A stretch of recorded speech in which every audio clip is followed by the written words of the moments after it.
বার্তা এক নজর। বিশ্ববিদ্যালয়ের টপার ফার্স্ট ক্লাস ফার্স্ট রাজ্যপালের কাছ থেকে গোল্ড মেডেল পেয়েছেন। চাকরি হারিয়ে কান্নায় ভেঙে পড়লেন রায়গঞ্জ কৈলাসচন্দ্র রাধারানী বিদ্যাপীঠের শিক্ষিকা কৃষ্ণমৃত্তিকা। আপনার নাম? আমার নাম কৃষ্ণমৃত্তিকা নাথ। আমি চাকরি সূত্রে উত্তর দিনাজপুরে, আমার বাড়ি উত্তর 24 পরগনা। আচ্ছা, আমি 2016 সালের এসএলএসটি জয়েনিং, 18 সালে ফার্স্ট কাউন্সিলিং এ আমার চাকরি। আমার ইমোশনাল আউটবার্সটা হয়তো খুব বেশি হবে, কারণ আমার বাবা মা আমার উপর ডিপেন্ডেন্ট। আজকে দিনের পরে আমি জানি না যে আমার কি হবে। আমি একমাত্র সন্তান আমার বাবা মায়ের। তো আমি স্কুলে সেরকম একটা খবর পেয়ে আমি ভীষণ ভাবে ভেঙে পড়েছি। আপনি কতটা যোগ্য? আমি অবভিয়াসলি, কারণ আমি ইউনিভার্সিটি টপার। আমি রবীন্দ্রভারতী ইউনিভার্সিটি থেকে মাস্টার্স কমপ্লিট করেছি। আমি স্নাতক স্তরে আমি ইউনিভার্সিটি টপার, আমি ফার্স্ট ক্লাস ফার্স্ট। আমি গভর্নরের কাছ থেকে গোল্ড মেডেল নিয়েছি। তারপরে যদি আমাকে প্রমাণ করতে হয় আমি যোগ্য কি অযোগ্য, আমার কিছু বলার নেই। এত বড় মানসিক একটা কাজ, এত বড় অপমান সামাজিক, কিভাবে মেনে নিয়ে গিয়ে চলবো জানি না। আমি মানসিকভাবে ভীষণ ভাবে ভেঙে পড়েছি।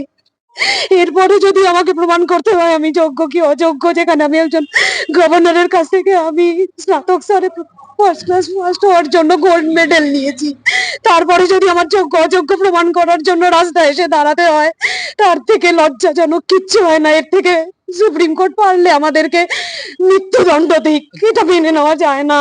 গাফিলতিটা কোথায় বলে মনে হয়? আর কি বলবো, সবটাই আপনারা জানেন, কেনই প্রশ্ন করছেন? আর কিছু বলবার আছে? কারা বেছে দিতে পারে যে কে যোগ্য কে অযোগ্য? সেটা তো একমাত্র পারে রাজ্য সরকার এবং এসএসসি। আর কি বলার থাকতে পারে? আমি কিভাবে প্রমাণ দেবো? 7 বছর আগে আমার কি কোনোভাবে ফিরে যাওয়া সম্ভব? 7 বছর আগে যে ছেলেটা মাধ্যমিকে ফার্স্ট হয়েছিল, সে কি আজকে 7 বছর পরে পরীক্ষা দিলে মাধ্যমিকে ফার্স্ট হতে পারবে? সেটা কি সম্ভব? ম্যাডাম, আপনার নাম? আমার নাম প্রিয়াঙ্কা গুহ। কোন স্কুলে চাকরি করেন? আমি দেবীনগর কৈলাসচন্দ্র রাধারানী বিদ্যাপীঠে চাকরি করি। কত সালে চাকরি? আমার 2016 এসএসসি প্যানেলে আমার নাম আছে। আমি আছে বলবো, কেননা এখনো আমি মেন্টালি অ্যাকসেপ্ট করতে পারছি না যে প্যানেলটা আজকে সকালে ক্যান্সেল করে দেওয়া হয়েছে। আপনি একটা যোগ্য আর অযোগ্য, এটা দ্বন্দ্ব চলছে অনেক দিন ধরে। নিজেকে কোথায় মনে করছেন?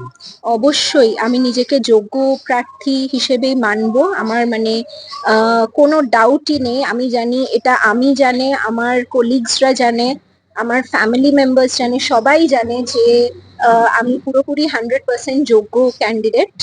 এবং আমার সঙ্গে যে এতজন 26,000 যাদের চাকরি বাতিল হয়েছে, তো সবাইকারই মেন্টাল অবস্থা যেরকম আছে, সেইটার পরিপ্রেক্ষিতেই আমি কথাটা বলছি আজকে। কোথাও কি তাহলে মানে এই যে এত বড় একটা গাফিলতি, এই যে চাকরি চলে যাওয়া, এটাকে আপনি কিভাবে দেখছেন? কিসের মানে ডিফল্টটা কোথায়? ডিফল্টটা দেখুন, আমি কাউকে ডিরেক্টলি দোষারোপ আমি করতে পারবো না বা করছি না। আমি জানি যে আমি নিজের স্ট্যান্ডে আমি নিজে ঠিক আছি।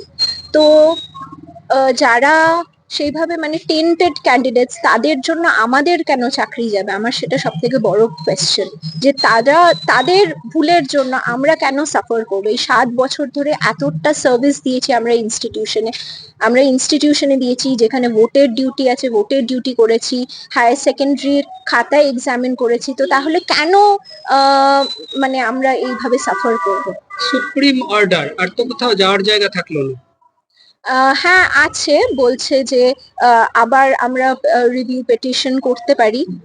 সেরকম হলে দেখা যাক আমাদের কি করা যায় সামনে। 3 মাসের মধ্যে আবার নিয়োগ দিতে হবে, আবার চাকরির পরীক্ষায় বসবেন? সেটা একটা বড় কোয়েশ্চেন, কেননা আজকে আমাকে যদি 1-2 বছর পরেও যদি বলতো যে একই পরীক্ষার জন্য বসা, সেটা আলাদা ছিল। আর 7 বছর পরে, কেননা ফ্র্যাঙ্কলি স্পিকিং, আমরা 11-12-এ যেই সাবজেক্ট ম্যাটারটা আমরা পড়াই, আর তার সঙ্গে এসএসসির যেই সিলেবাসটা আছে, অনেকটা ডিফারেন্স। তো আমাকে আবার সেই 7 বছর পিছিয়ে গিয়ে সেই পড়াটা করা, আমি আজ সকাল থেকে নিউজটা পড়ার পর থেকেই আমি ভাবছি যে কোথা থেকে স্টার্ট করবো আমি?